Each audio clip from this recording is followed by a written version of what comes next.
Welcome to the Sports Bros Podcast, featuring the almighty B-Live, the money man Scottie D, and your host, the head of creative Eddy. The Sports Bros Podcast, by the fan, for the fan, talking sports just the way you like it. And without any further ado, let's give it up for the Sports Bros.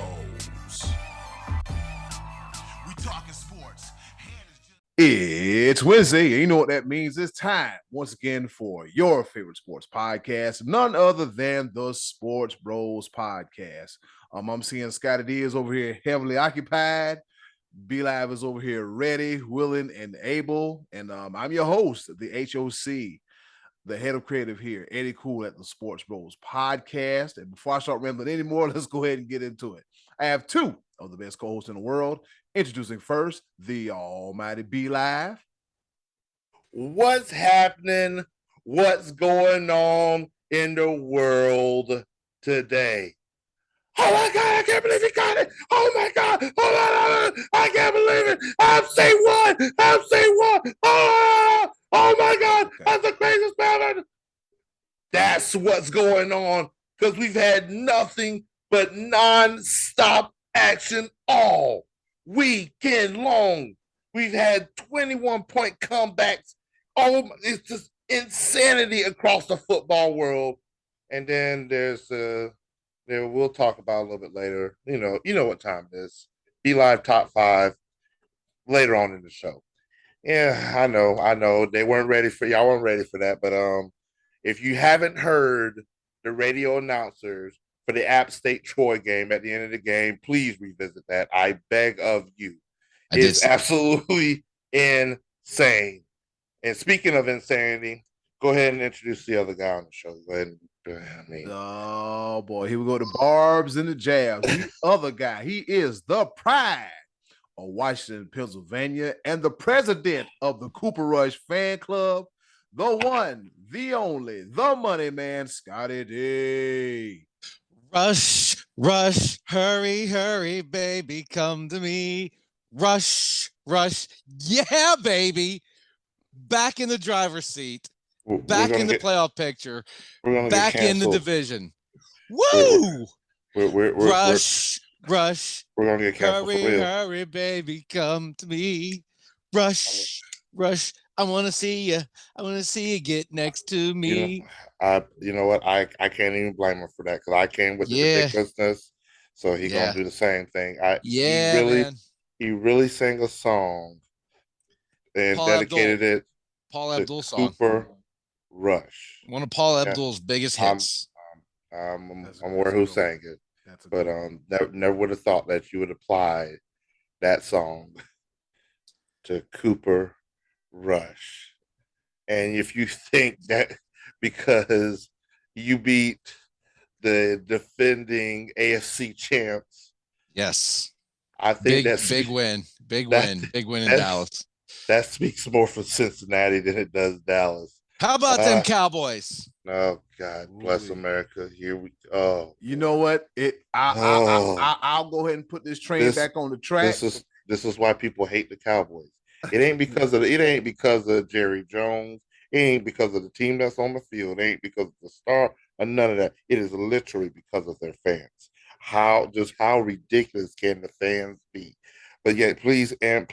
All I did was sing a Paul Abdul song, but go ahead. Anyway, go ahead. That's all it did. It sounded like you guys are chomping at the bit. Let's go ahead. That's all he did. Okay, yeah, I'm sorry. Bring it back. That's all he did. All he did was sing a Paul Abdul song. Okay, yeah. All right. And you criticize. Okay, let's go. Let's talk about some sports, baby. Let's talk about some football, Eddy Cool. And with that being said, let's go ahead and hop right into it. The top of the order. All right, let's get this thing started. Here it is, the top of the order. Since everybody is all up in arms, let's go ahead and talk about the week that was week 2 of the NFL season. Man, we had comebacks, big time performances, and some moments that made you go, what happened? that really made you go, what happened, and really try to figure out what the hell is going on. So there's a series of questions, fellas. You know how we do it over here at the Sports Bros Podcast. Question number one, with that being said, what was your game of the week? Scottie D, we're going to go ahead and start with you first. You know, there was a bunch. Because even a couple of the games that weren't like super exciting were competitive. The Cowboys and Bengals game was not a great game, but it was a competitive game. Came down to the last second kick. 3 points separated the Steelers and Patriots. 3 points separated the Chiefs and the Chargers on Thursday night. But one I'm going to mention right off the bat here is the Arizona Cardinals comeback against the Raiders. Kyler Murray was sick in the second half. Mm-hmm. He was pretty lousy in the first half. I believe he threw for like 50 yards or so in the first half. Didn't look too good. They were down 20-0 at halftime, 23-7 in the third quarter.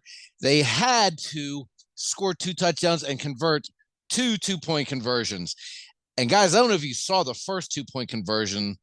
It was like a 20-second play where Kyler Murray just kind of wriggled back and forth and was biding time and then rolled back out to the same route he came. I think I read where he covered like 80 yards or something like that in 20 seconds, which was remarkable because then he kind of just cruised in untouched to convert a 2-point conversion.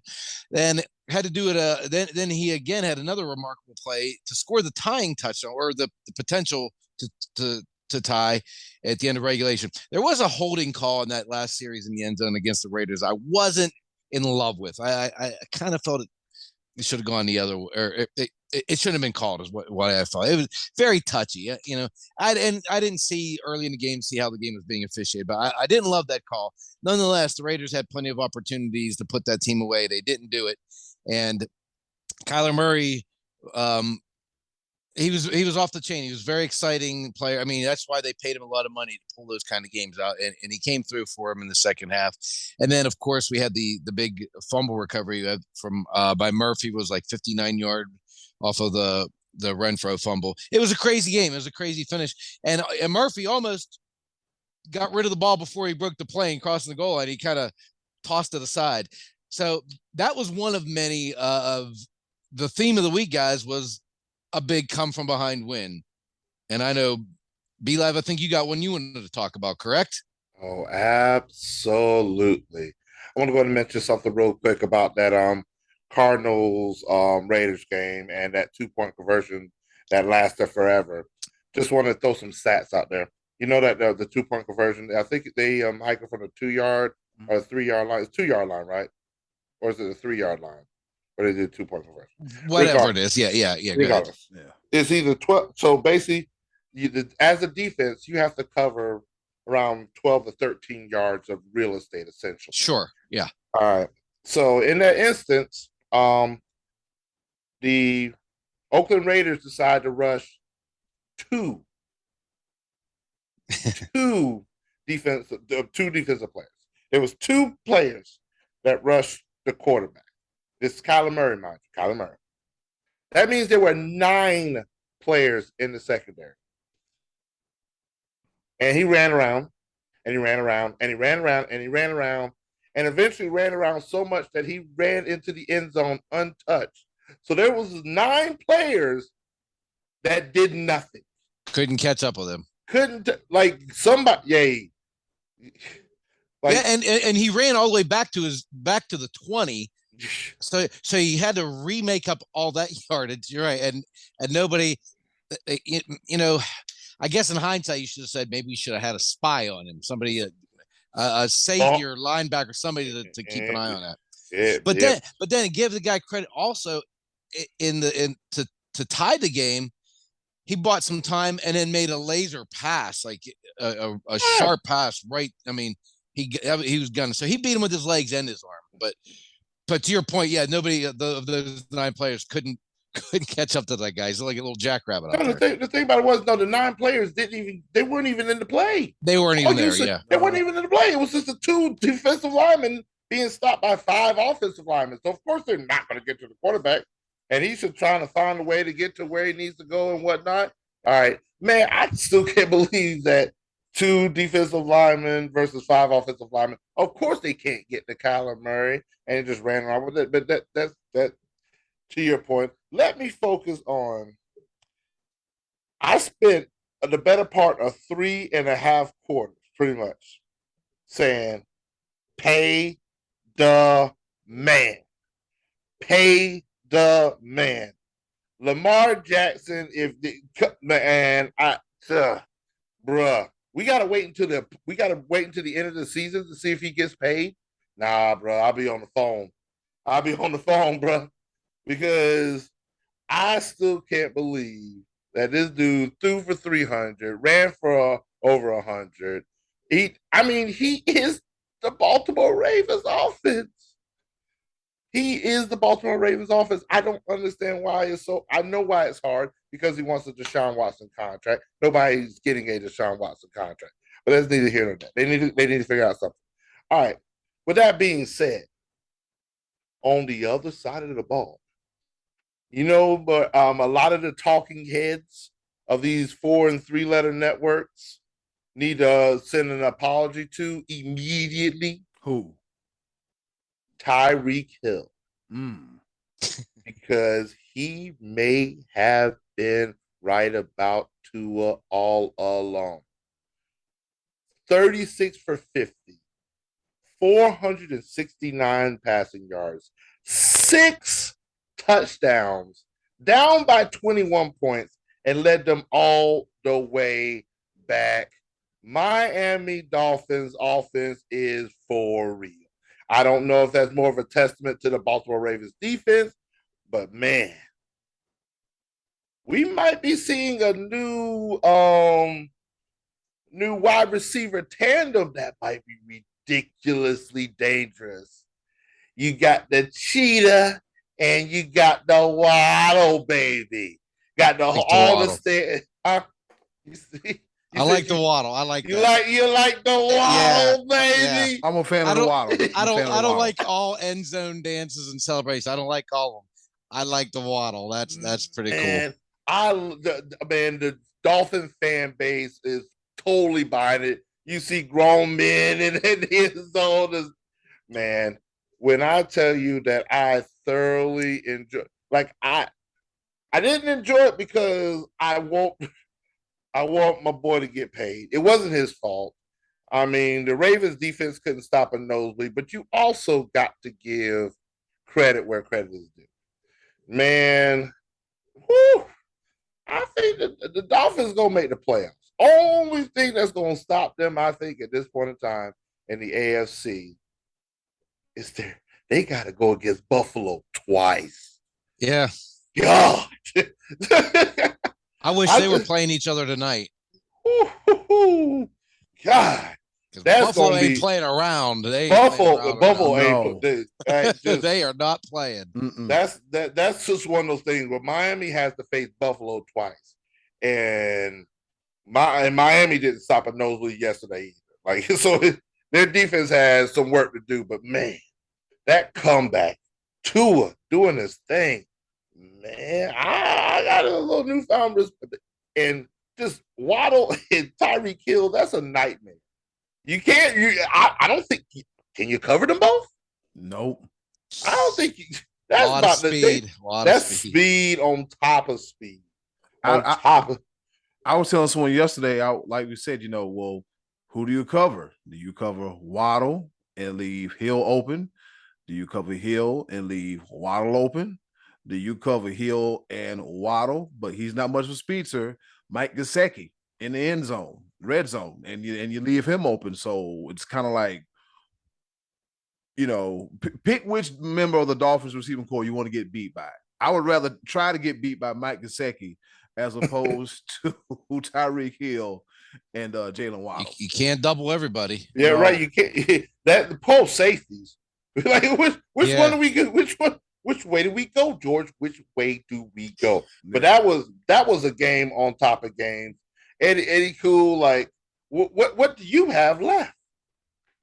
What do I have left? Well, it was a game that I watched right before I went to work.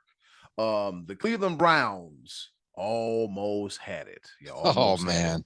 And as Brandy says, almost doesn't count, except in horseshoes and hand grenades. All right, so let's go ahead and set the scene. So the Browns had a 7-point lead with 2 minutes left in the fourth quarter. All Nick Chubb had to do was slide. He had the first down, slide, eat the clock, you would have game over. They're celebrating in downtown Cleveland, drinking beers, going in the Muni lot, having fun, doing all that fun stuff, right? But nope, Nick Chubb said, let me go ahead and get this touchdown. He had a pretty good day, all right? So with that being said, it was 24-7, all right? And then once he scored instead of kneeled, it became, 24-17. And once he decided not to kneel, it became 30-17. And guess what? The Browns, they missed the extra point. Meaningless extra point. This missed an extra point. Something kind of meaningless. You know what? We scored a touchdown. What could possibly happen after this? All right. So they kick the ball to the Jets. And on the next drive, the Jets drive down the field on the 2nd and 1, and Joe Flacco finds Corey Davis, and he scores the touchdown. And guess what? Blown coverage. I don't know, B-Live, if you remember last week, B-Live, when Robbie Anderson was wide ass open. Happened again. I don't know what's going on between Grant Delpit and the $100 million Denzel Ward, but they got to figure something out. That's a reoccurring theme. That means the Jets watched the film from last week. All right. So, here we go. We got the Jets coming back into the game. They make the field goal, and it's 30-24 the Browns. And then there's an onside kick. And guess what? The Jets, they recovered the onside No, they kick. didn't. No, they didn't. Yes, they did. Yep, they recovered the onside kick. The Jets drive. Next thing you know, Flacco finds Wilson. The Wilson kid, I forget his first name. Garrett Wilson. Yeah, finds Garrett Wilson for the touchdown and makes it 31-30. And guess what? They made their extra point. They made an extra point. Yep. And then the Browns said, you know what? It ain't over yet. Let's go ahead and fight down the field. And what does Jacoby Brissett do? Throws an interception, and that's it. So you mean to tell me you have the game in your hand, you have a mental lapse in Nick Chubb and not slide, you go ahead and get the touchdown, and then you give the ball back, and within 90 seconds, they score twice and recover an onside kick? Browns, you deserve to lose this one. You deserve to lose this one. The super kicker couldn't save you this time. He failed you this time. The thing about the Browns is they got to learn how to close out games. And Joe Flacco was out there looking like 2012, 2013 Joe Flacco. How they making Joe Flacco look good? He was throwing that ball all over the place. But Jets come back and Jets win, and they beat the Browns in Cleveland 31-30.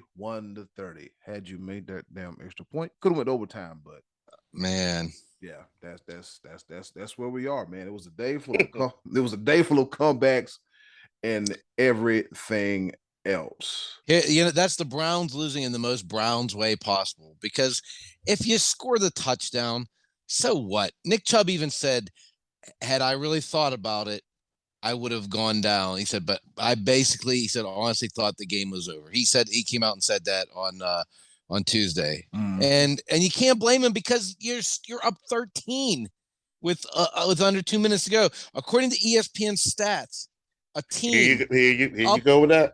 A team up. You're gonna let me say this because it's pretty interesting. I ain't gonna let you say nothing, because you're bringing up analytics. And we don't do analytics on this show. You haven't heard what I had to say yet. But I want to hear it, Scottie D. Say it. Teams up 13 points with under 2 minutes to go. 2,229 times in a row have won. Under 2 minutes to go, 13-point lead. The last time that a team lost, 2001. Want to guess who it was? The Cleveland Browns. The Cleveland Browns. Wow. The Browns is the Browns, I guess. Yep. 2001, was the last time a 13-point lead under 2 minutes was blown. No, I mean, he should have gone down. And Stefanski said, I should have conveyed that more. But did you really think that Joe Flacco was going to bring that team back from 13 with a minute? Disrespectful. Well, yeah. Super Bowl champion Joe Flacco. Put some respect with a K on his name. But even if you're Chubb, are you MVP. expect and you score, or if you're Chubb, are you expecting your kicker to miss the extra point? I mean, these are jokes. I'm telling you, these are jokes. I'm not sold on Joe Flacco at all. That was just that shouldn't have happened, and it just makes our loss to the Browns that much worse. So it's like, and it also, Eddie, cool. I think I mentioned this to you. It also snapped a 13-game losing streak for the Jets of all team in the month of September. They haven't won a September game in 13 games.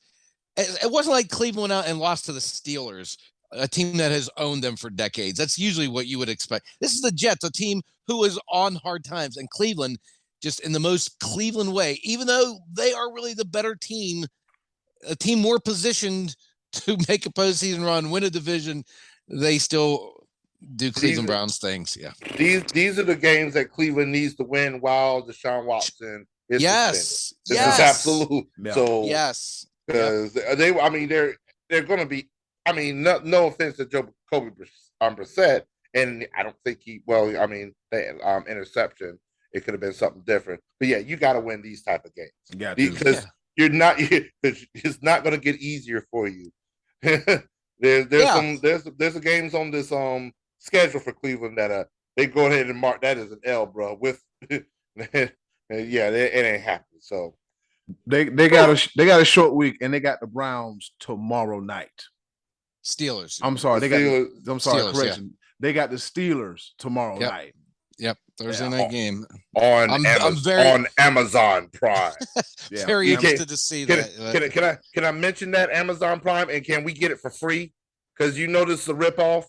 Like that's just saying, Amazon Prime, since I put that out there, sponsor us so we can report more about the Thursday night game, so we can watch it legally. All right, cool. Eddie, cool. hell, who knows? You give us the right amount of money, we'll give you a halftime show. We'll give you a post-game show. Let's go. We'll make it happen. All right, so performances of week 2. B-Live, I'll go ahead, since you went ahead and mentioned it earlier. Tua Tagovailoa, 469 yards, 6 touchdowns, and 2 interceptions. To anybody that had any doubt about Tua, he may have just silenced his critics. I think the thing with Tua is you got to get him around some talent.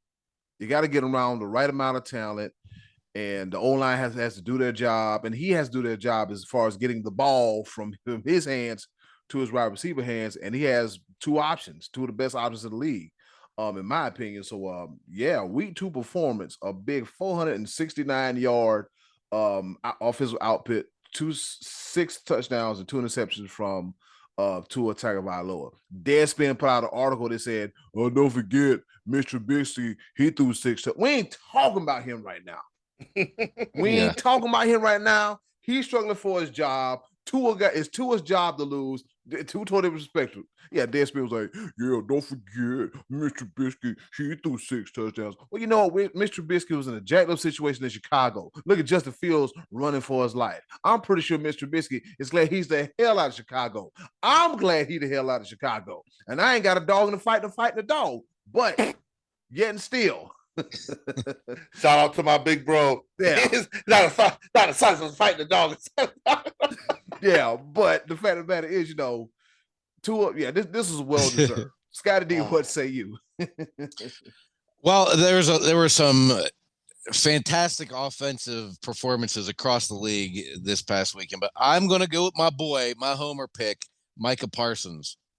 Dude was all over the field against Cincinnati. He jacked up Joe Burrow's mind because he sacked him twice, but Burrow knew where he was all the time, and there were times you could just see Burrow was rushing it. Look, that Cincinnati line's terrible. We know that Cincinnati's struggling because they gave up 13 sacks in 2 weeks, and Joe Burrow is going to get killed back there if they don't fix it soon. They got to do something. I thought they were addressing that. They spent a lot of money to improve, and we don't see it. In the Be Live, I'm gonna steal this one from you. They spent $168 million on an offensive line. Yeah, they're so I guess in that vein, it's hard to criticize them because I guess they did make the effort. I mean, but it's so far it's not working. It's not gelling. And again, this could still go back to a preseason kind of situation where you might want to have that line work together a little bit because that's your franchise back there. Your franchise is known to be one of the worst in sports, and you get this quarterback, and in 2 years he takes you to the Super Bowl. You want to protect that asset, and it's not happening right now. And it's only a matter of time for Burrow he either gets killed or becomes so gun shy, like what's his name, David Carr back in the day. Yeah. I mean, that dude got sacked 10 times a week, it seemed, whenever he first came up with the Texans, and he was never right. He never, we don't know if he ever lived up to his potential.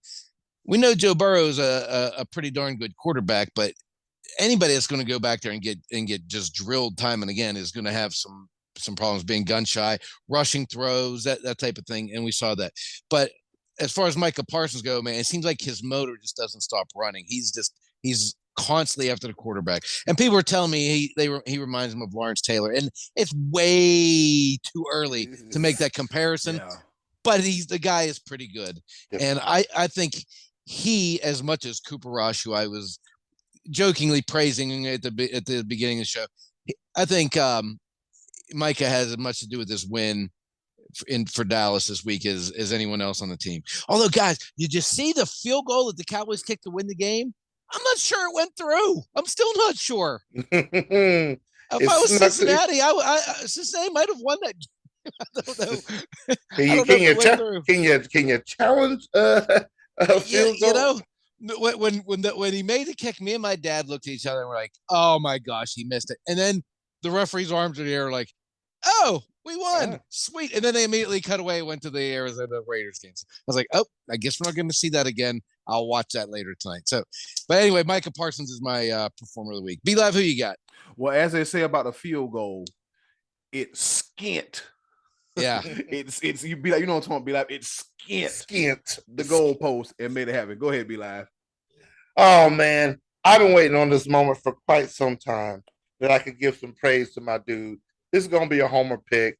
I know I mentioned the big stat leaders earlier, but this one right here comes from the heart because at the end of the day, hashtag all roads lead to Dabo. My man, Trevor Lawrence. Yes, sir. 25 for 30, 235 yards, 2 touchdowns, and a shutout victory against the Indianapolis Colts.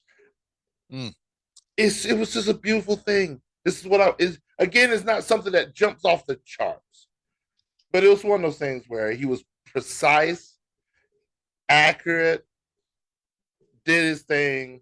And I just wanted to give him a shout out because, man, I'm waiting on. I want a bigger stat line, but the fact that they scored 24-0.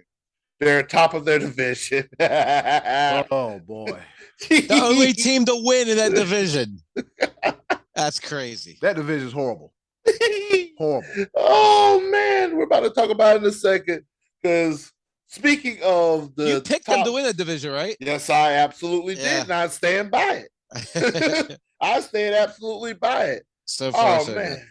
So, speaking of that, you know what's happened in the NFL after 2 weeks? What happened? We only have 6 teams that are still undefeated. Mm-hmm. Yeah, and there's only 5 teams that haven't recorded a win or a tie. Mm-hmm. You throw in 7 that haven't recorded a win yet. And so somebody either needs to right the ship, and who is a little too happy to be in their britches right now? Who's the 2-0 team that could fall next weekend? What say you, fellas? You want me to answer that first? I'll tell you who. I'll tell you what. They hot right now, but boy, when they run into that locomotive known as the Buffalo Bills next week, back to life. Back to reality. You're going to get your early season week 3 reality check presented by the Buffalo Bills. The Dolphins going to lose to the Bills. I don't know by how much, but they're going to lose to the Bills. I mean, look what they did to the Tennessee Titans Monday night. They hung 41 on them, and then they gave the defending world champions, the Rams, an absolute fit. So the team that gets that first blemish and not go undefeated and not participate in the potential popping of said champagne, it's going to be the Dolphins. They're going to lose to the Bills. Scottie D, what say you? Yeah, this is a tough one because that one I after seeing how hot Miami got in the second half, it's hard to. They're going to be at home. I think that game is in Miami, if I'm not mistaken. The only other one, I mean, none of us are going to pick Kansas City, right? They're playing the Colts. We're not going to. They're going to be 3-0. Keep rolling. Give it to us, Scottie D, because we know your answer. It has to be. Give it to us. It has to be Buffalo, you think? No, come on, baby. This is you right here. Oh, you talking about Monday night? There it is. Come on, baby. Give it to us. Tell us. I can't trust. Down. I can't trust Cooper Rush on the road 2 weeks in a row. We're saying, come back to me. Be like, who you got? Come back. Come on. God, I wanted to piggyback off you because I say that Dallas beats the Giants. Oh, good. All right. Okay. I'm saying I was going to pick. I wanted you to come in because come on. Yeah. Yeah. Okay. You know, the one reason why that the Cowboys are going to beat the Giants, you've already mentioned them. Micah Parsons. Your defense is not, they're not the Panthers defense. They barely got by us. And I think that could be a take the under kind of game. Oh, absolutely. Yeah. Absolutely. I'm definitely taking be a 9-6 kind of game. Here's one thing that I like about Cooper Rush. Nobody has film on him. He's an enigma. He's a surprise. We don't know exactly. You can't even tell me right now exactly what type of quarterback Cooper Rush is. He sucks. He sucks. Yeah. He sucks. You don't even know. He is 2-0 as a starter. Did you see his balls floating around the other day? They were kind of just hanging in the air. Look, if they use him correctly, he knows the offense well enough to manage a game. So the Cowboys are going to, if they're going to win any more games with Cooper Rush, they're going to have to do it the way they did this past week. Stay ahead of the chains, win with defense, have him manage the game, run the football. And they got away from that in the second half and let Cincinnati back in. Yeah, I think in this case, I'm going to agree with you. I hate being such a homer and saying the Cowboys are going to go on the road and win that game, because if they lose that game, I'm not going to be shocked. The only other team I'm considering would be Tampa losing to Green Bay. But Green Bay hasn't looked that good either. But Tampa Bay's defense. Tampa's defense is really good, but their offense has been sluggish. Still with Brady's there. I think I'm going to go with you, V-Live. I'm going to take Dallas. Or the Giants will be the answer. The Giants to lose, yeah. I'll do you a favor because we're going to try to do this quickly. Cincinnati will not go 0-3. Okay. Not against the Jets. They're not against the Jets. They won't go 0-3. I'm going to throw that out there. What say y'all real quick? Talking about winless teams getting their first win? Yep. Yeah. I think the Raiders beat Tennessee. Okay. I think the Raiders are going to be the one that I agree with you on that, but I'm also going to go with the Raiders. Yeah, that's my pick too. I think the Raiders beat the Titans because I don't think there's no way in hell with all that firepower. But don't sleep on the Panthers beating the Saints, because I'm not 100% sure the Saints are that good. The Panthers could get it. It's at home, so it could happen. Yeah. We better do something against famous Jameis, old gunslinger. I love what, man, they were ripping him apart, man. After the fight, they were saying like, "Oh, Jameis Winston's like, oh yeah, we gonna beat him," and then they just started slinging the rock like, trying to play hero ball. Jameis Winston has been guilty of that, trying to do too much. DoingTooMuch.com, brought to you by Jameis Winston. Yes, sir. Mr. 30 for 30 himself. Yes, sir. And that ended up costing Brady one of his receivers, but I hear help is on the way. I believe Cole Beasley's headed to Tampa. That's what I hear. Yep. What I think was it Devin White, linebacker for Tampa Bay, he was like, "Man, we played with this dude. We expected for him to throw the ball to us." Yeah. I say, He was like, "We know what's going on. We're not surprised. He gonna, you pressure him, you heard, he gonna throw the ball." He gonna throw interception. So we already knew what was going on. I was like, oof. Yeah, that was that interview was quite funny. All right, so the pros, we're doing the NFL. Coming up next, the Be Live Top 5 right here on the Sports Bros Podcast. It's gonna be good. Ladies and gentlemen, it's time once again for the Be Live Top 5. You know what time it is. But you know what?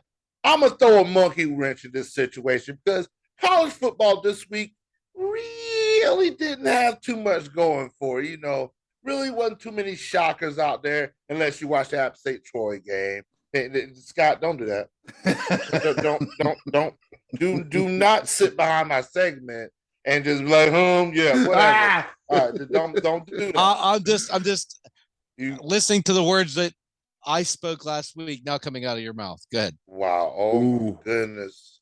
Just so disrespectful. But this is what I'm going to say. I'm going to say this. I switched it up this week because not too much happened at the top, but I want to add a little suspense to it. So coming in at number 1, there is absolutely, without a shadow of a doubt, across the board, there should be no doubt of who is the number 1 team in the country. And that's Georgia. Come on, bro.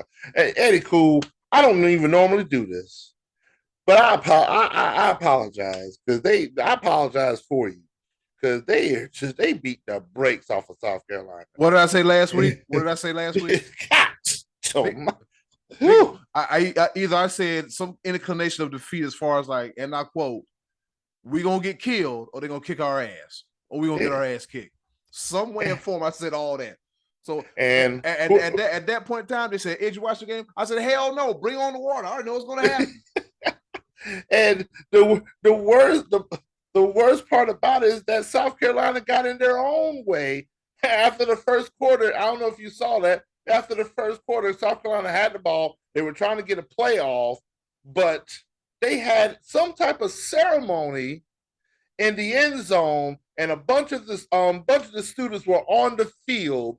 So the referees had to hold up the game to get the kids off the field. And that whole time, Georgia and Muschamp are just sitting there like, "Oh, they're in this formation. Oh, let's do this." They had all the time in the world to study the play, and they got blown up. That was their small little bit of hope right there. And you can see Shane Beamer just going off on the side, like, "Get off the field! Like, what are y'all doing?" I don't know what the hell they're doing. Oh, he was hot. But yeah, Georgia, the hottest team by far, number 1. And they're really going to be put to the test this week as they take on the Kent State Golden Flashes. Go ahead. I'm sorry. Go ahead. I swear, you do this every week. You get on my nerves. No. Number 2. I'm gonna keep it right where it was at from last week. I didn't see any reason to change it until something astronomical happens. Michigan is still the number 2 team in the country. I ain't seen nothing change. There's a little controversy at the quarterback. Caden McNamara got hurt in the game, so they're a little bit weaker in the quarterback room. But Michigan, yeah, they're strong on both sides of the ball. Maybe once they get into the thick of the Big Ten, we may see something different. But I don't see any reason not to take them from number 2. Especially after passing the UConn test merely by 59-point win this past Saturday. He got jokes. 59-0. They were put to the test. They passed. Number 2. Go ahead. 3. You know what? All right. Yes. Go ahead with your comment for what I have for number 3 because you have something prepared already. Well, I want you to go first. Louisiana Monroe decided to take it to Alabama this weekend, and Bama was not to be denied, holding them off 63-7 in a tough contest. So you put Alabama at number 3 for me. Is that what you're saying? Isn't that where you had them last week? I absolutely did not, sir. You're not paying attention. That's why I want to see. That's why I did that. I did that because I knew he's going to come with some mess. That's exactly. I didn't expose him. Number 3. That's right. 3 was Ohio State, and they only won 77-21. So maybe they should slip after that big, hotly contested affair with the Collegiate Express. This stuff's writing itself, Eddie Cole. I'm sorry. I can't. It's writing itself. Why do I do this? I don't understand. This is I'm not even trying this week. It's just unfolding. The worst part about it is that he isn't trying, and I don't like it. Because yes, right now we didn't have any meaningful games this week. Good Lord, I get it. But Clemson had a nail biter. Shut up. Tell us about the number 14. Number 4, and Ohio State at number 3. Oh God. Number 4, I moved Alabama up to number 4. Oh. And coming in at number 5, I will say this with confidence. All roads lead to Dabo, but Dabo is not number 5. His product, his protege, his former defensive coordinator. I have Oklahoma at number 5. I think that they really look good, and to have a defensive-minded coach, they already have offensive firepower. It's always been, can they stop somebody? And I think with Venables at the helm, I think they can do damage. Clemson has room to improve. I have no doubt in my mind, if they win out, they are in. The Georgia Alabama thing will work itself out. The Michigan Ohio State thing will work itself out. Oklahoma is in the driver's seat right now. They control their own destiny. Clemson controls their own destiny. It's very early in the season, but right now, as it sits, I was happy with some of the performance from DJ. What I wasn't happy was our production from our cornerbacks. Why were we getting beat deep time and time again? You let Wake Forest come in this coming week, and y'all the cornerbacks don't know how to cover somebody. It's gonna be a long day. So Clemson, you're gonna be out of my top 5 until you show me what's up against Wake Forest. They got to come into Demon Deacon land. At Wake Forest, right? That's a nooner game. They are coming to Wake Forest that is located in Winston-Salem. Did y'all know that? Yes. Yeah, because I was trying to figure like, where is Wake Forest? This is in North Carolina. What? I'm like, there's a Wake County, and I was like, oh, okay. No, Wake Forest is not in Wake County. The city of Wake Forest is in Wake County. Oh, but the university is actually located in Winston-Salem. It used to be located in Wake Forest. There's a whole story behind that. I kid you not. It took me. I didn't know that until a few years ago. I'm gonna have to look into that. That's quite interesting. Wake Forest University is located in Winston-Salem, but there is a Wake Forest in Wake County in North Carolina. But there's a story behind it. I don't know exactly what it was. I remember reading it. But yes, there's my top 5. Georgia, Michigan, Ohio State, Alabama, Oklahoma. There you have it. Scottie D, you've already said what you want to say about everything, so I don't care for any more of your opinions. Eddie, cool. What do you think about my top 5? God. I think, 3 weeks into the season, we kind of, I don't want to say it's a hodgepodge, but we kind of see what's going on. And once conference play starts, we really get to see, the nitty gritty. We started getting to the thick of things because you deal with conference play and stronger opponents. So as far as B-Live top 5, I like it. But I'm like you, B-Live. Clemson, you better get it together, because when them Demon Deacons go in there, because they will throw that ball. They will throw the ball, and last thing you want to do is and Southern Cal's lurking too. So I'm almost there. I'm still not convinced. You know who actually appeared on my radar this week? Who? And I'm curious to see what happens. the Huskies of Washington, because they beat the brakes off of Michigan State. They were ranked number 11. And I don't know if they're still ranked because Washington was not playing any games. So I'm curious to see if Washington can do what Utah and Oregon could not do. And Southern Cal's there as well. I'm trying not to be all East Coast bias. Keep your eyes on Oklahoma State.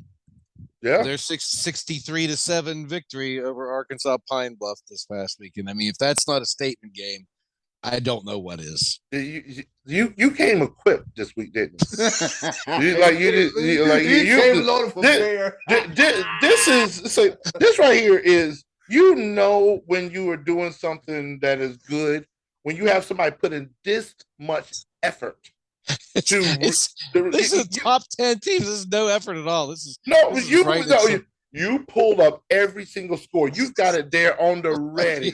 You had it there on the ready. If you were not invested in it, you wouldn't have even had that. You were clearly here right now to troll and to mock me. And I have not yet mentioned number 9 Kentucky 31, Youngstown State 0. So there we go. Now my preparation is now complete. Oh Lord! You wrote that down. What was that commercial where you say you don't have to write down the internet, but it's okay. He's got his written down notes. So you don't have to write down the internet, there, guy. Jesus. Oh man. You know what? Why do I do this? It's time to end this, fellas. Yeah, your button hit it. Yeah, and as I look at my phone with everything on it, fellas, guess what time it is? Oh, it's time for Scottie D to leave me the hell alone. That's what time it is. Oh, I'm glad you asked. I'm glad you decided. It's time once again for our favorite portion of the show, the choices of the voices. With that being said, hey, yo, button, hit it. Lord, come save this show. Choices of the voices coming up next.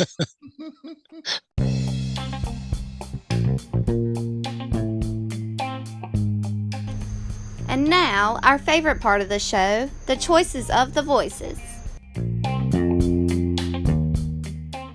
Once again, thank you to the wonderful, and here comes Scottie D.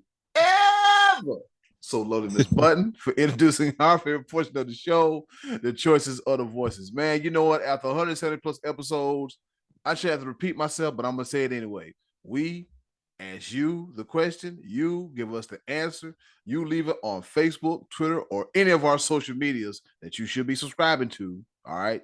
And we read it right here on the Sports Bros Podcast. Scottie D, what's on tap this week for the choices of the voices? Well, I asked what seemed like a simple question, but it might not be quite so simple after all. And that was just, who do you think is going to be the NFL MVP for the 2022 season? Eddie Cool, tell us, what did we get there? All right, so here we go. We got Amy Woodworth. She said Josh Allen, and I cannot dispute that. Okay. He seems to be the favorite.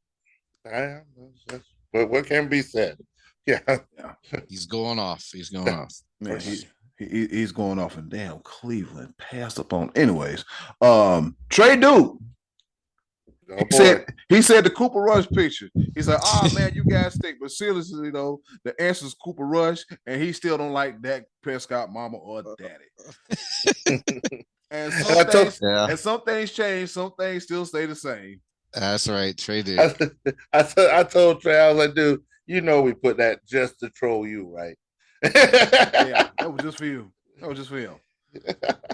Got him. All right. Oh man. Brian Early, he said hard not to say Josh Allen, but as of right now, Josh Allen. Yeah. Yep. Okay. All right, move right along. Joe Gafkin, Joey Buckets, Be Live. Don't lose your mind over this one, but he said Carson Wentz. Obviously, a joke. Yeah, Homer. But Carson Wentz, to be honest, is not playing that bad. He's actually playing pretty good. MVP worthy, not so much, but I mean, it's not bad. It's just the Commanders. It's just the Commanders skin no names. Yeah. Was it the Washington Redskins no name No, Washington Redskins football team, no name commander. There it is. Wow. Wow. That's wild.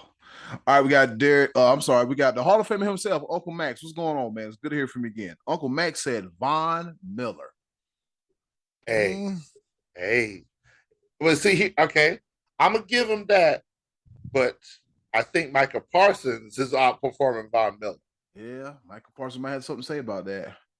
Von Miller. Here's the thing: Von Miller has lit a fire in the Buffalo Bills defense. He's gonna be that piece that's gonna win them the Super Bowl.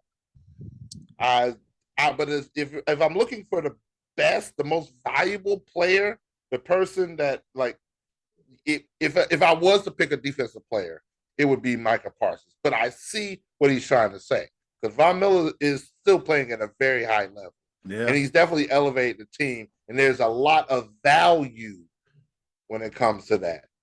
Valuable player. Yeah, and the problem there is that he might not be the most valuable player on his own team.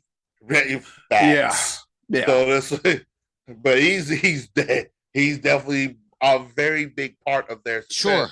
Sure. So I like the answer for what he's attempting to do. He's trying to change the narrative. I'm here for it. I do too. I like it. I got you, Uncle Max. I ain't mad at you. All right, we got Derek Richter. He said, nobody from my New York Giants. Okay, so here's the thing that we're going to do right here. Derek, you're in the penalty box for saying that because your New York Giants are 2-0 right now. So they're outperforming a lot of teams in the NFL right now. Yeah. They're actually outperforming 26 other teams because there's only 6 teams that are undefeated. So maybe, nobody's going to win the MVP, but you got two guys on the podcast that are Carolina Panthers fans. So nobody from your Giants, and they're still better than my Carolina Panthers that are 0-2. So you know what? Penalty box. Just because you ain't did enough research to know who you talking to. Don't you dare talk. My bad. I'm sorry. You know, they were only 1-0 when he wrote the answer, though. So okay. All right. I just if you haven't really catch part of my narrative, I'm a little bit perturbed about the performance of my. God, I just don't know. Yeah. I was talking about hot seats earlier this year, and one was really on fire, and he gone already. So when I talk about people being on the hot seat, I'm trending. Matt Rule, it's burning. Get it together. You didn't mention up my Herman Edwards, so I mean, you know. Yeah. Herm. They pressed send. Did they send him on his way? Yeah. I like Herm. Oh, get back to TV soon, Herm. We'll see you soon. Please get back to you. Play to win the game. Hello? Yes. Dude, I'm convinced. You say no more. I know what I got to do.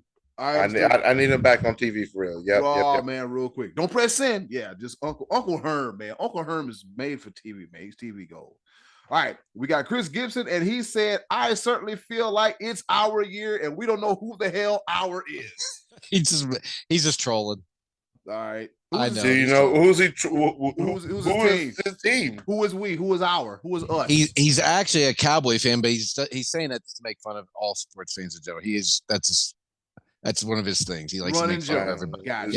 Gotcha. All right. Running joke makes sense. So he says Dak Prescott is the MVP. All right. Since you don't give an answer, we're going to give one for you. All right. Welcome. You get a side one. All right. Trina Dunn. She says Josh Allen, Justin Herbert, Patrick Mahomes, Aaron Rodgers for 3 in a row. There's an emoji behind that. That's because she's a big Packers Aaron Rodgers lover. She's a cheesehead. Okay, because that ain't gonna happen. And I don't care how much you want to relax, how much herbs and hallucinogens and Peru that you want to take. it ain't happening. It's off to a rocky start. Very off to a rocky start. Very much. Yeah, it is. But then they won against the Bears Sunday night. And I looked at the Bears defense. I looked at the Packers defense. I'm like, the Bears just at one point in the fourth quarter, they kept running the damn ball. And what happened? They kept backpedaling.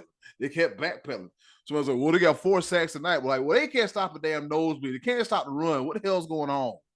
We still don't know who the Bears are, so no, we have no idea who they are. Yeah, they won a game in a monsoon yeah. against a Trey Lance led San Francisco 49ers team, and we don't know who he is either. So that's like, thank you, Scottie D. I think that is appropriate. Yep, and I bet John Lynch and the brass in was it Santa Monica, whoever the hell their corporate office is. Glad we didn't get rid of Jimmy G. Yeah, I'm glad you. I'm pretty sure about that. All right, here we go. We got Tom Wynn. He says Nick Chubb, and he's a brownie. He's a faithful brownie. Yeah. Elf on the shelf looking team. But Chubb got eliminated by scoring a touchdown on Sunday. So he just dug himself into a bigger hole. Yeah. Oh man. Yeah. The Undertaker, big old hole. And with that being said, shout out to Amy, Trey Dizzle, Brian Early, Joe Buckets, Uncle Max Hall of Famer Derek Richter, Chris, Trina, and Tom Wynn for their participation in this week's choices of the voices. Scottie D, who you got? Well, I actually had made my prediction already whenever we were doing our previews a few weeks ago, and I said Josh Allen. I'm not going to change that, but I will tell you there is one thing that I think can prevent this from happening more than another player. It's Josh Allen himself running the football. I think it's always in play when you have a running quarterback. And if that running quarterback takes that wrong hit, cracks that collarbone, tears that knee up, then this answer becomes invalid at that point.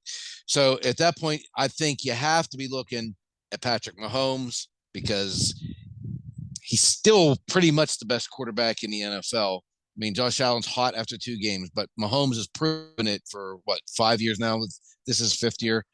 And Justin Herbert looks like an early season contender. I mean, I know they lost that Thursday night game, but there's still a lot of football to be played. And Herbert just looks for real. And I know he's got the rib issue right now, and I don't know if he's going to miss time, but I think he is probably going to miss a game or two. They had cracked cartilage or something in his ribs. He was visibly hurting, and still making throws at the end of that game the other night. And yeah, it's hard for me to see how these guys are playing at this level. It's hard for me to see a running back taking a spot of a quarterback when Jonathan Taylor couldn't get it done last year and almost had 2,000 yards. So I think the way the voting goes, it's definitely leaning quarterback.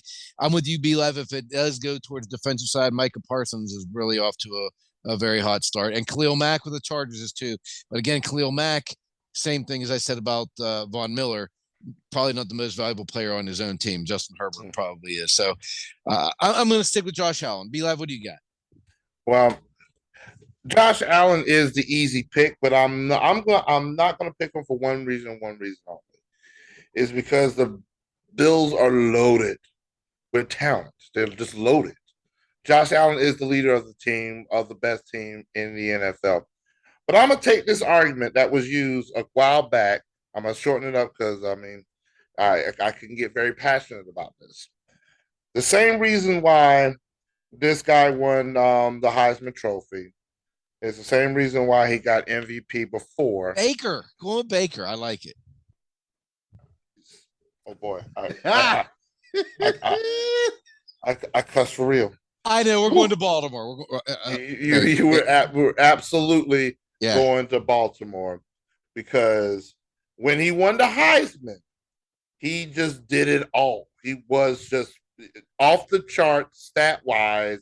Everything was everything. Even though his team was not that great, even though there was a quarterback that led his team to back-to-back 400 yards of passing against the best defense in the in all of NCAA when it came to Deshaun Watson and took him to win the national championship, but still somehow didn't get the Heisman because the Heisman is a regular season award. But no, honestly, it's when you speak of value, and I'm going to keep saying it, pay the man. There's not one player in the NFL that is more valuable to the team than Lamar Jackson. Yeah. Without Lamar Jackson, here's what you got. You've got Mark Andrews, who has to still get the ball from Lamar Jackson. You have David Duvernay, who still has to get the ball thrown to by Lamar Jackson. Can y'all name anybody else on the Ravens? Isaiah Likely. Okay, CCU. John Harbaugh. The coach. Okay. Exactly my point. Ray Lewis. Willis Snead. No, he's not there no more. Exactly my point. That's why Lamar Jackson has a strong. Just pay the man. He may not get the MVP trophy, but he needs to be paid for his value.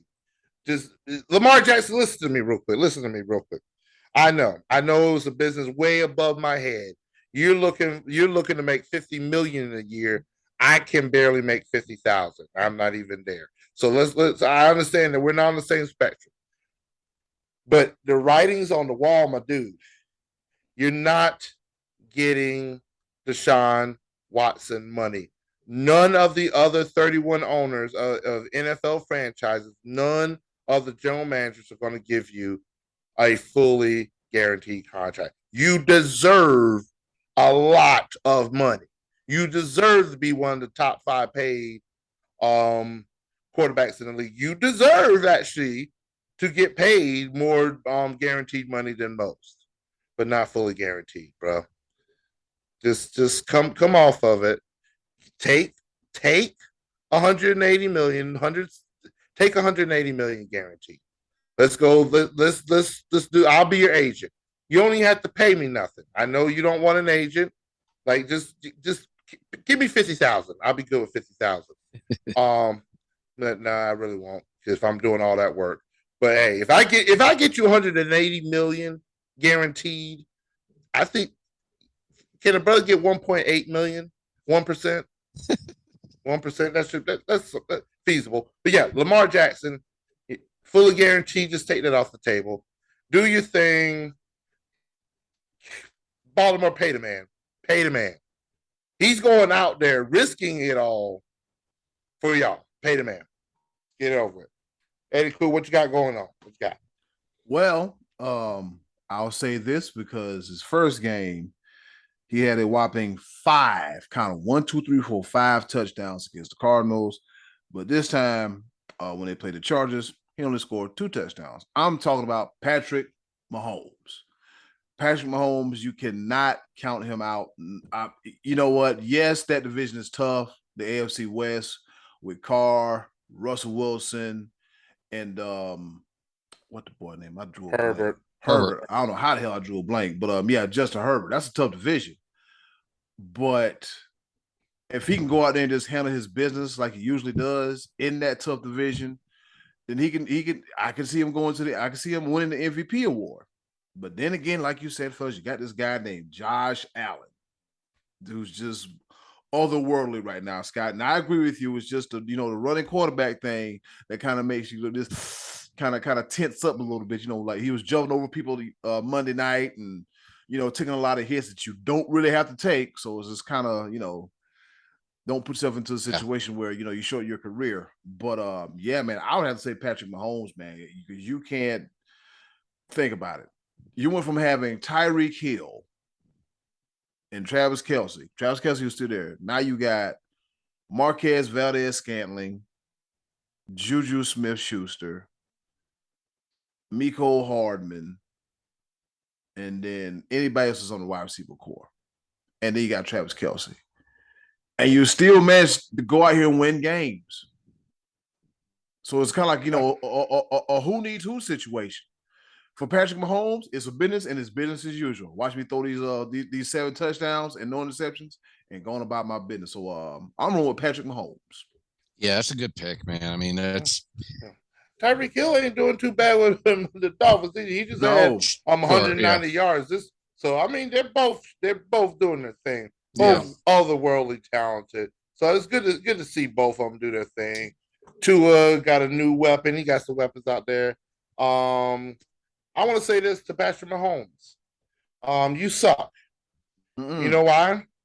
Because you're distributing the ball too much. So I can't pick up anybody else off of fantasy complaint. It's a fantasy football complaint.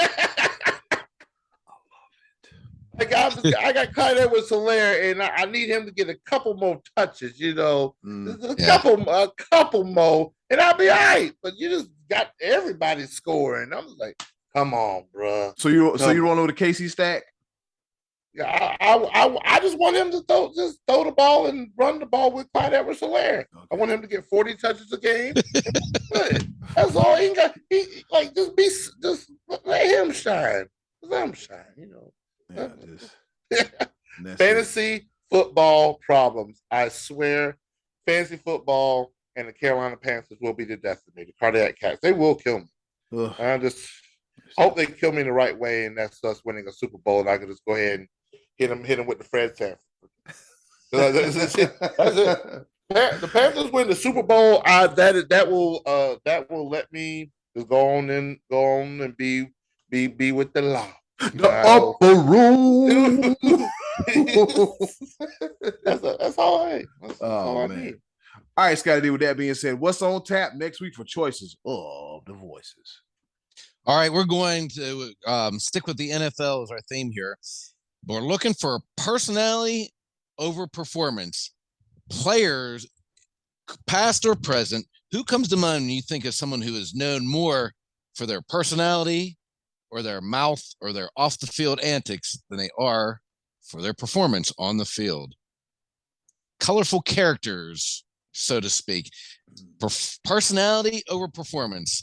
There's been a lot of famous guys who get all the attention, all the limelight, and they ain't even the best dude on their team.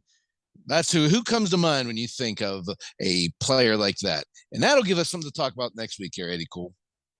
Already got my answer right now, but you know what? You'll have to wait. You will have to wait next week for the choices of the voices. All right, that's it for the choices of the voices. Coming up next, we got a round of pepper. And girl, I told you, whatever you do, please don't sneeze on me and keep no boogers to yourself. I don't know your nose, man. Hat. Choices of the voices. Out. Pepper up next.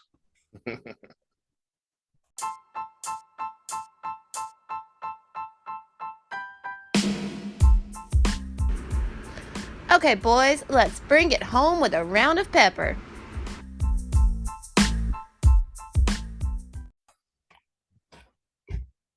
All right, you heard, woman. It's time for us to go home and get what I call the hell up out of here. But before we go, it's time for a round of pepper. You know how we do it. 3 topics, rapid fire style, kind of, sort of, not really, here to enlighten, engage, educate, and entertain. Those are the E's, and they're not in particular order, but you get it. Yes, that's right. I got it right, because sometimes I'll put a knife to it and butcher. All right. With that being said, I'll go first. All right. On this day in history, back in 1955, in his last fight, undefeated heavyweight boxing champion Rocky Marciano knocks out light heavyweight Archie Moore in the 9th round at Yankee Stadium. I'm going to go out, I'm going to knock you out, and I'm going to ride off into the sunset. And that's what Rocky did. Over to you, Scottie D. All right. Speaking of Yankee Stadium, that was the old Yankee Stadium. The new Yankee Stadium's had some fireworks that we were discussing a little bit ago here privately on Tuesday night, as Aaron Judge led off the bottom of the 9th for the Yankees with home run number 60. And what we say, he has another, 10 games or so left in the chamber? 15. Yep, 15. 15 games remaining to hit one to tie Roger Maris or to go well beyond him. And for a lot of people, that's the record that matters the most. It is still the American League record, if I'm not mistaken, because Bonds, McGuire, Sosa all have more single-season home runs, all National League guys. And a lot of people just don't recognize that anyway as the record. They just blow that off because that was during the steroid era. So Aaron Judge, a lot of people are looking at this as like the legit home run record should he break it. So 15 games, this guy keeps pounding them out of the park. He's going to be right on those heels. It's asking a lot for him to get 10 more in 15 games. Well, it's 13. I think Bonds had 73, but Roger Maris is definitely in the crosshairs. So congratulations to Aaron Judge, and congratulations to my Buccos for being part of such a historic moment on Tuesday night when they blew that 8-4 lead, giving up not only the home run to Judge, but a grand slam to Giancarlo Stanton to end the game. Ladies and gentlemen, just so you know, in the world of sports, no lead is safe. Not in Pittsburgh. Over to you, Be Live. And if we recorded that live, that would be what is called breaking news, because that just happened. Yes. And so just to give you an idea of when we recorded this podcast. First pepper point of the evening. This actually dates back to when the Seattle Seahawks played the Denver Broncos in week 1 of the NFL. And some were to wonder why Russell Wilson struggled a little bit against his former team. Well, it was reported that his former teammate, Tyler Lockett, is still a wide receiver for the Seahawks, noticed that Russell Wilson was using the same hand signals that he used when he was in Seattle. No, that's not true. I'm going off of what Tyler Lockett reported, that he's like, hey, he's using the same hand signals. That's a go route. And he was absolutely right. And he told the Denver players after the game, he might need to switch up his hand signals for the next game. Wow. That can't be true. $250 million extension, and you don't change your hand signals. And that's my first pepper point. So imagine where I'm going from here. Eddy Cool, the ball. Oh, boy. All right, here we go. Yeah, Scottie D, he can't believe it. When I read it, I couldn't believe it either. I'm like, you mean you read that same story? I hadn't heard that myself. I heard about it, but I was like, you mean tell me you couldn't throw a monkey wrench in something? You couldn't throw a ball? You couldn't do a hand wiggle? Like, we don't know what that is. Oh, man. At least change it for that game. For that game. Yeah, for that game. And then come on, man. You're doing yourself no favor. Yeah, Russ, man, you're making all that money, man. You got to change the clothes, the sheets, the bed, the sides. You got to change something. It has to be on Russ. I mean, you would sort of also look at the head coach, Nathaniel Hackett. It's his first time as a head coach, but no, that's the quarterback room. That's got to be the QB coach. Yeah. That's got to be come on, bro. Yeah, you got to do better. Do better. Yeah. All right, fellas. We talked about a particular player heavy in this podcast, one by the name of Micah Parsons, who Stephen A. Smith said he's the second coming of Lawrence Taylor. Woo, easy. There's a lot of career ahead of that. All right, so of course, week 1, Dak blew his thumb up, and he's in recovery right now, and now we're in the mirror of the Cooper Rush era. All right, so I guess Undisputed wanted to reach out to Michael Parsons after their week 1 loss. And who wants to talk to the media when you lose? Even at this level, we're not calling high school coaches. Hey, you got blew out 65-3. You got time for an interview? Yeah, that goes over real well. All right, so here we go. So John Machado, he puts out a tweet about Michael Parsons. He's a reporter for the Dallas Cowboys. And he says, when Michael Parsons was asked to be on Undisputed, he says, my starting quarterback went down and we lost. I just didn't think it was appropriate for me to be on the show at that point. I need to step it up and be a leader. It shouldn't be on TV, and it should be in this locker room.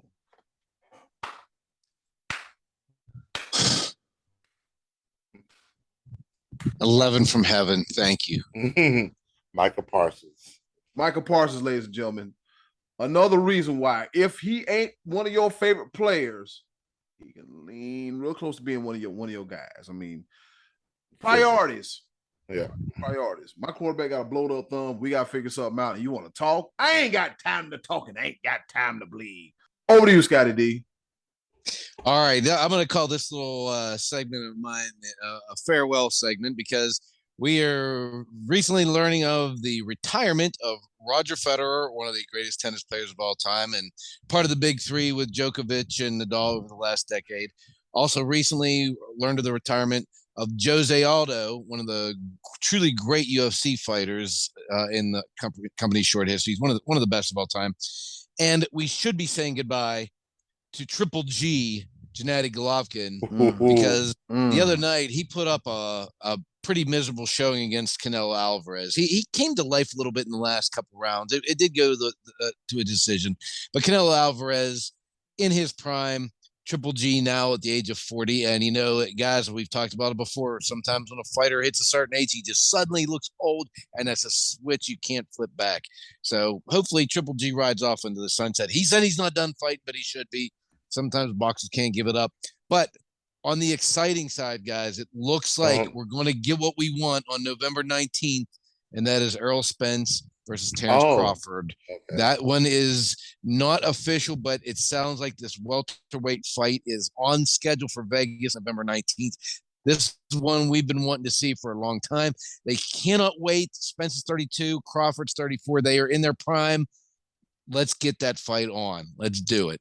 Be live to you, buddy. All right. I'm going to say this out of the way. You can't beat them, join them, screw it. I don't like the Paul brothers, but freaking Logan Paul against Anderson Silva, Jake Paul against Roman Reigns at Crown Jewel. Flip those. What is it? Yeah. Whatever. Anyway. We got you. Yeah. That shows you how much I care. Somebody still endorses, whatever. All right. Yeah. My second pepper point goes out to, man, I just love this guy. I love what this organization does. Just keep churning out young talent. And it was evident earlier this week. We had a record go down. A record went down, an incredible record, won by the big unit, Randy Johnson.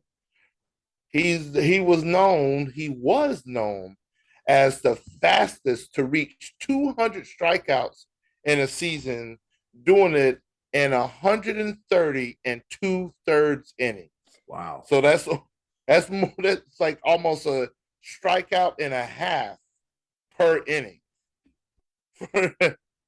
So, but that record has gone down by a rookie, first year rookie playing for the Atlanta Braves. Spencer Strider set an Major League Baseball record, recording his 200th strikeout in 130 innings, no 2/3. Ooh.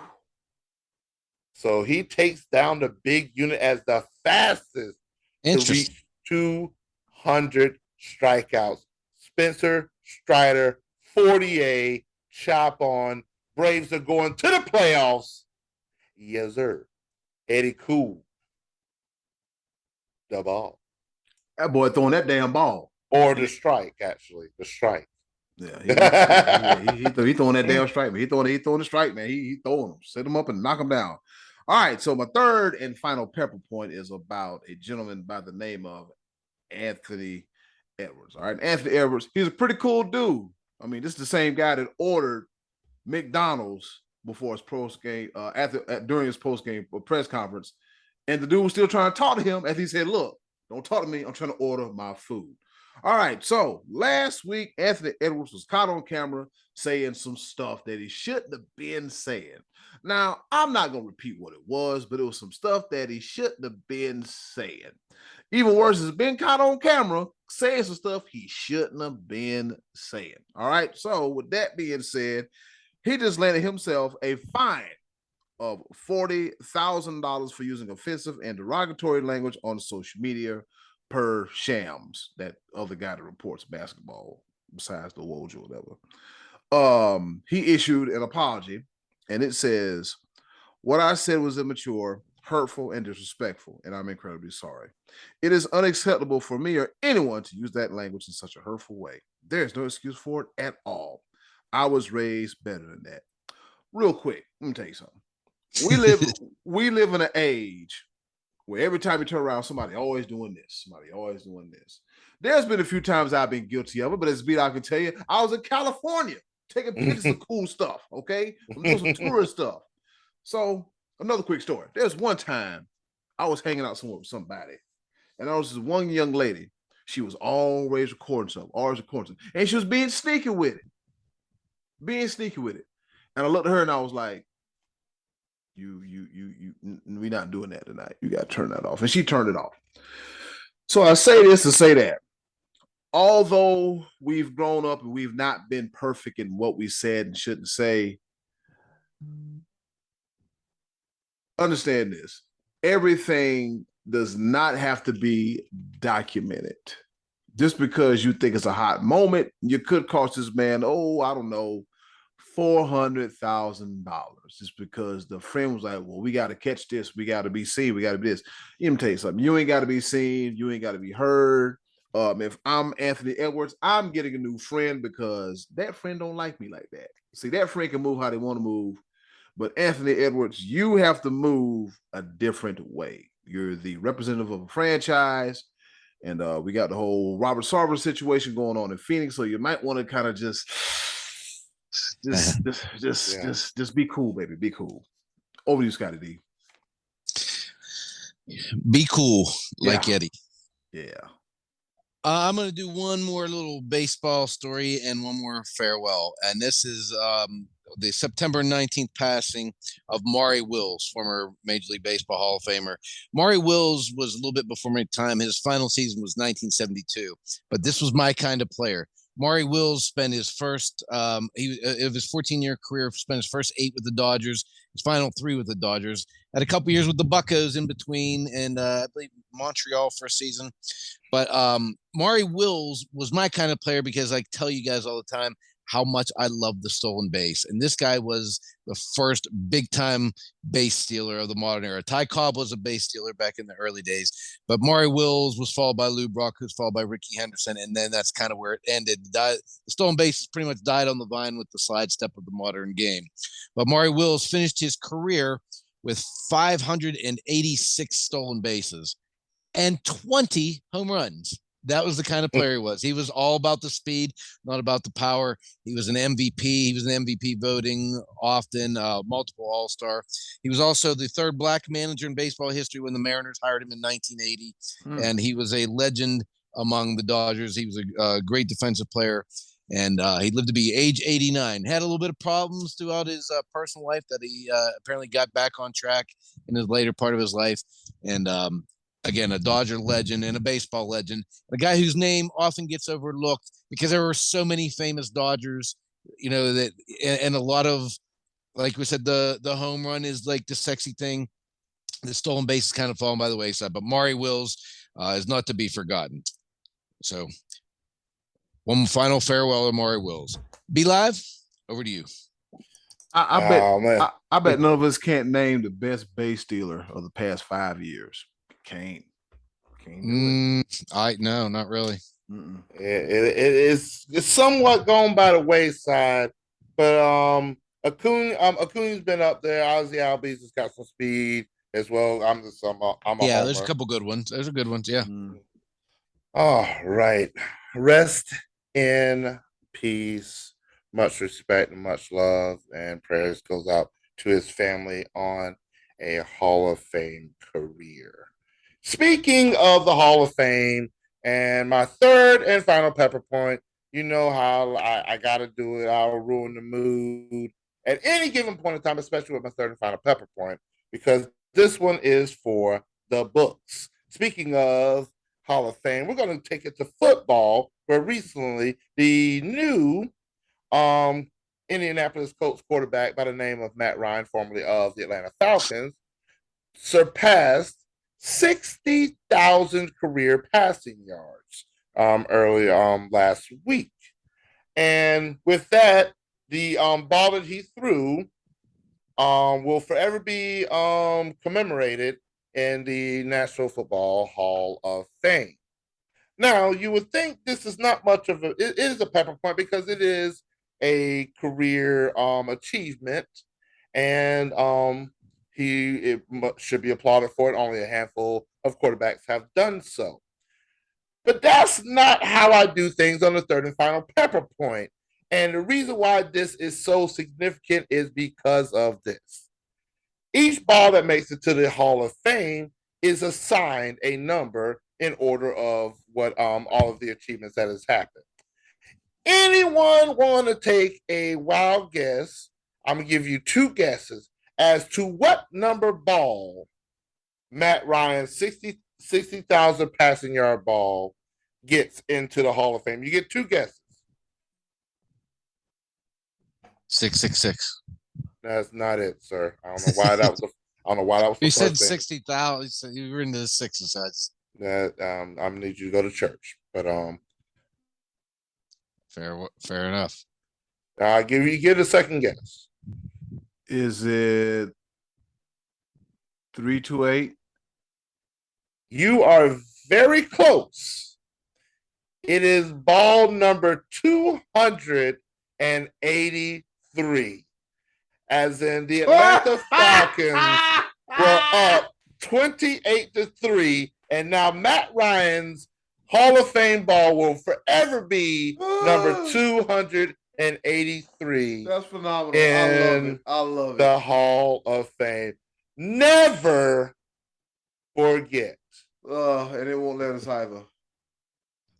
I'm going to give y'all a bonus one because that story has gotten out so much. I thought you guys had already knew it. So it sometimes takes away from my shock and awe. So, ladies and gentlemen of the Sports Bros podcast, Sports Bros family, I'm going to give you an added bonus of pepper this week. And this is going to be extra, extra spicy. It's going to be so spicy that I'm going to make the head of creative work a little bit more because he's going to have to bring out the dump button. We all know about, we saw it, the fight that broke out between Mike Evans and Marshawn Lattimore during the game between the Tampa Bay Buccaneers and the New Orleans Saints. But what a lot of people may not have realized is why that fight happened in the first place. And Mike Evans was actually protecting his quarterback because Tom Brady and Marshawn Lattimore had an exchange of words. And at the pretty much at the end of the exchange of words, Tom Brady looked at Marshawn Lattimore, and I saw this with my own eyes. It's not something that was reported to me. I saw it as it happened. Tom Brady looked at Marshawn Lattimore and said, "You and fisticuffs happened. I kid you not. I'm not the best lip reader, but I saw it." He said, next thing you know, fisticuffs. Marshawn Lattimore had enough, and then Mike Evans saw Marshawn Lattimore attack Tom Brady, and that's the rest is history. But I'm throwing blows. Tom Brady, I dare you to call me that, sir. I'm right here for it. He ain't gonna have I'm gonna jump on your old ass so quick. It's gonna be you lucky Mike Evans saved you. You ain't. I'm a grown man, dog. You ain't gonna call me anything outside of my name that was given to me by my mother, and I'm a son of God. So I got to go to church now because I done repeated what you said to him. That man, I saw it, and I'm like, yo, Tom Brady just called Marshawn Lattimore a bitch. Spicy. Oh my God. I was like, yeah, I seen it. I seen it with my very own eyes. Extra spicy bonus pepper for everybody, ladies and gentlemen. That's how I do things. Just be your boy. Yes, sir. All right. And with that being said, it's been another episode of the Sports Bros podcast. Thank you once again for joining us on this fine and wonderful Wednesday. I think we're going back to Tuesday for one day only, if I'm not mistaken. Next week, one day only. Yep. One day only. So hey, come back Tuesday at our former time. But other than that, we finna get up out of here and watch some AEW wrestling. And in closing, do something nice for yourself. And if you can, do something nice for someone else. And if not, oh boy, here we go. We're not watching AEW tonight because we record on Tuesdays. We publish on Wednesdays. Oh, so, this is dropping Wednesday, and so when I know it's when they get it Wednesday. So but we're not. not. Oh, that's right. We're not watching Dynamite. We're not about to go watch Dynamite right now because it's not Wednesday yet. Every time you do this, you keep saying that it's Wednesday, but it really ain't Wednesday until they actually listen to it. But what we're saying right now is that right now is Tuesday. So Tuesday, I don't know what I'm going to watch, but we'll get to that on Wednesday because even though it's Tuesday, it'll be Wednesday. Yeah, Scottie D left. Ladies and gentlemen, do something nice for yourself. You can't do something nice for someone else. But greatly appreciate it now more than ever. Be a blessing, not a burden. Thank you for the support. Subscribe, rate, review. Nothing's going to stop me now. This has been another episode of the Sports Bros Podcast. Come back next Tuesday and be live. Thank you for clearing all that up for us. Yes, sir. One love. Good night. Priorities. Yeah. Priorities. My quarterback got a blowed up thumb. We got to figure something out. And you want to talk? I ain't got time to talk and I ain't got time to bleed. Who am I tossing to? I had a brain fart. Scottie D. It's always Scottie D. Every time. All right. 3, 2. Every time. Oh, this goes on a blooper reel. This is going on a blooper reel. Big time. All right, here we go. 3, 2, 1. Over to you, Scottie D. Hey, it's Eddy Cool here from the Sports Bros Podcast. And do you want some more of the Sports Bros Podcast in your life? Wait a minute, don't answer that. The answer is yes. And I know you want some more of the Sports Bros Podcast in your life. Do us a small favor. Go to the description box, click our Linktree link, and you'll see all the links on how to follow the Sports Bros Podcast. Once again, thanks for listening.